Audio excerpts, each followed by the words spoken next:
lunch bag. And welcome back. Now, is it starting to feel like fall in San Diego? I'm not too sure. Let's find out. Dallas has all of the weekend forecast. How's it going, guys? I'm gonna present the weather. It's not starting to feel like fall just yet. It's still a little hot, at least here in the southwest region of California. We're at 76 right now in San Diego and also in LA. But if you're heading up to San Francisco for the World Series, wait, there I am, cool. If you're heading up to San Francisco for the World Series, it might be a little bit few showers, so you might wanna cover up for that.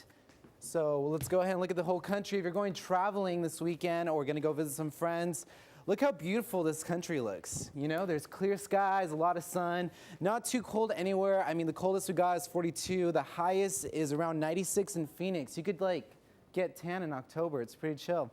Let's go on our tonight's forecast. All right, so it doesn't get too cold over here in the west side, but over here in the east coast, it gets pretty chilly with 38 over here, over there, and 70 with Miami. But let's look at this weekend's forecast. Bam. Next. Weekend's forecast coming up. Okay, well, this weekend's gonna be great. Let me tell you about it. It's gonna be all 70s. It's gonna feel like 80s. Oh, there we go. It's gonna all 70s, a little partly cloudy for the most part. You know, we are getting that fall touch in San Diego where it's really foggy in the mornings and really foggy at night, so you want to be careful driving around. There is a little bit of wind this weekend, but not need to worry. Maybe a little light jacket's pretty good for this weekend. And if you're going out Saturday, there's the parade this weekend on Saturday in College area, so it's great weather for that. Anything else? Have a great weekend. It's good to do activities. Thanks so much, Dallas. No problem. All right, so I don't know if you guys heard about this, but President Obama, he went back to Chicago this week for the preliminary elections to vote, and it was a surprise. No one knew he was going to come. He showed up to cast his vote, and he ended up standing next to a woman named Ayette Cooper. Now, her fiance, he wasn't too happy about this. Here's what happened.